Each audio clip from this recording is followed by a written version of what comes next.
And let's go live to Singapore now. I'm joined by the Deputy Prime Minister and Defence Minister Richard Marles, who is there attending the Shangri-La Defence Dialogue. Thank you very much for joining us, Deputy Prime Minister. Let me start with your speech, your comments yesterday, in which you said basically the Ukraine conflict is showing everyone that economic interdependence is not enough to preserve the peace. In that context, you said that we've got to learn to live, to get on and live together with China. I wonder, have you had the opportunity to have any talks with your Chinese counterpart while you've been there in Singapore? Well, good morning, Kieran. I've literally been introduced to General Wei, but there's been no opportunity to have a proper conversation. We've still got a day to go in terms of the dialogue, so it's possible that interaction might occur. But we've been very clear in our position here, which is that the global rules-based order, the Bretton Woods institutions, which have been the foundation of prosperity and peace in East Asia and around the world since the end of the Second World War, are fundamental to Australia's national interest going forward. The UN Convention on the Law of the Sea is essential in terms of allowing free navigation in all bodies of water, including the South China Sea, where most of Australia's trade traverses. And it's really important that we see that continue, and Australia's national interest lies in that, and we will continue to exercise our rights accordingly. And more than that, we're seeing a very significant military build-up on the part of China. It's very important that this is happening in a way which is transparent, where there is reassuring statecraft, because insecurity is what drives an arms race. And we can't afford to see that happen in this part of the world. Let's go back to what you said at the start there, though, because while you were introduced to your Chinese counterpart, that might not seem like a huge thing at normal times, but these are not normal times. We haven't had contact between ministers for a number of years now. This is the first contact that a minister, yourself, has had with the Chinese counterpart. Is the freeze ending between Canberra and Beijing? Well, I don't want to overstate what's occurred. I mean, to give people a sense of the dynamic here, there's hundreds of delegates at this conference. There's about 30 defence ministers, and we're all circulating in various events. So it's not unusual that we would be introduced, and it was literally nothing more than a handshake. I mean, I would observe that Defence Secretary Austin of the United States did meet with General Wei over the last couple of days. So this is a place where dialogue can occur, which is very important. I mean, we've been very clear that we want to go about our international relations in a way which is sober, which is professional, which is based on respect, and that's really important during complex times. The more complex the times, the more important that there is dialogue and proper diplomacy. So that's where we stand, and we will engage in our relations with all countries, including China, on the basis of seeking to bring to bear a mutual respect. But in saying that, we won't shy away from articulating those issues which go to our national interest, and making sure that the global rules-based order, such as the UN Convention on the Law of the Sea, is central to our national interests, and we need to be seeing it applied in this part of the world. Yeah, well, you reiterated that in the address yesterday, quoting Paul Keating in saying that China had an equal responsibility to accept constraints on its immense strength. Is that the sort of message? If you have the opportunity, you said it's possible you might have a longer meeting with the Chinese Defence Minister. Will you be frank with him if you do get that opportunity today? As you said, there is another day of the dialogue in Singapore ahead. Well, we're frank and upfront in the way in which we engage with all countries. So we want to be respectful. We want to engage in diplomacy, see that dialogue occurs. That's really the whole point of the Shangri-La Dialogue, and why it's so important to be here. And as I said earlier, the more complex the times, the more important it is that there is dialogue. But in engaging in that way, we're also going to be very clear about where our national interest lies and where the interest of the region lies. And in essence, the message that I gave in my speech yesterday, which would characterise what we're saying to all the countries that we're meeting, is that the rules of the road matter. The global rules-based order is really important. We need to be seeing countries relate to each other on the basis of those rules and not on the basis of power and might. And that, as we are witnessing a very significant military build-up in the Indo-Pacific, it's very important that that happens in a way which is transparent.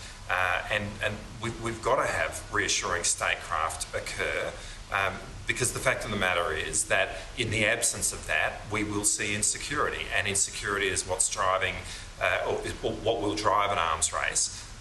And when you look at Australia's own military build-up, in many ways, that is a response to the situation that we're seeing play out in the Indo-Pacific.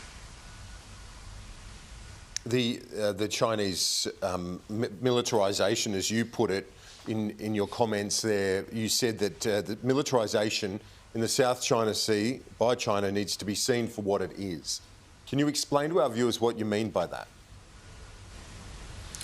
Well, the artificial islands, which have been constructed by the Chinese government, represent an assertion of sovereignty in the South China Sea, which is not consistent with how we would understand, how the world understands the UN Convention on the Law of the Sea, which provides for freedom of navigation, which allows free movement of vessels on the high seas, and that includes within the South China Sea. And that's so important from Australia's point of view, because most of our trade goes through that body of water. This is not an abstract, esoteric point for Australia. This goes fundamentally to our core interest.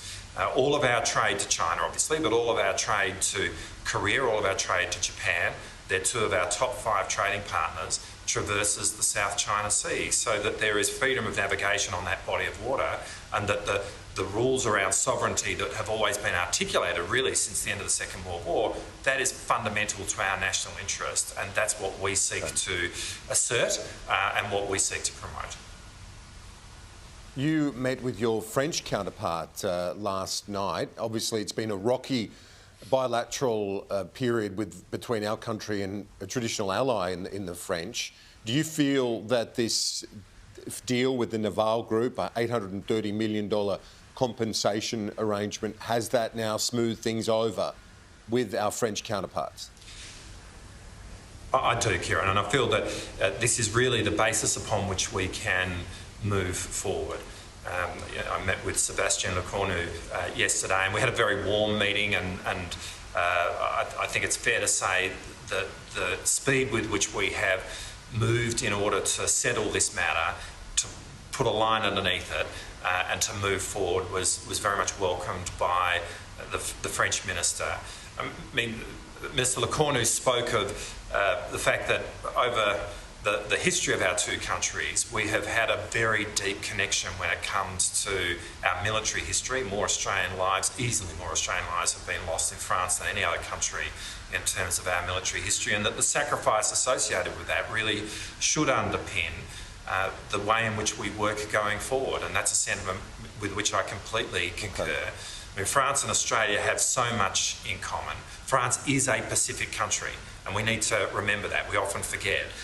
The closest overseas population to where you're sitting right now, Kieran, is in France. It's Noumea and New Caledonia, and the longest border they have with any country in the world is with us. And it speaks to the fact that they are a Pacific power, that as a liberal democracy in the Pacific, we really welcome their presence. And there is much that we can do to work with them. Your opposition counterpart, Andrew Hastie, the new Shadow Defence Minister, says that your government, that Mr Albanese and you need to explain why $830 million is fair and equitable agreement. He says that the coalition was aiming for a significantly lower figure in terms of the compensation payment. Why is $830 fair and equitable? Well, that's just not true. And I think what we're seeing from the coalition weeks into their time in opposition is they're just making stuff up now. And they're really making stuff up in terms of where their government was at just a few weeks ago. The fact of the matter is that this arrangement is a really good deal for Australia. It represents less money than what we were facing just a few weeks ago. So it's good in terms of our financial interest to be able to get out of this situation for this amount. But it's really important in terms of putting a line underneath what has been a very difficult relationship between France and Australia under the previous government and return that relationship to the place that it should be, given we're neighbours. Mr Hastie says you're sending a bad signal to potential adversaries that we're not committed to nuclear submarines. He said you've sent concerning signals to the US and UK that you're not serious about delivering AUKUS in a timely manner, talking about interim diesel subs. He says that's the wrong message to send. What's your response? Well, again, I'm not exactly sure where Andrew Hastie is coming from in terms of his attempt to verbal us.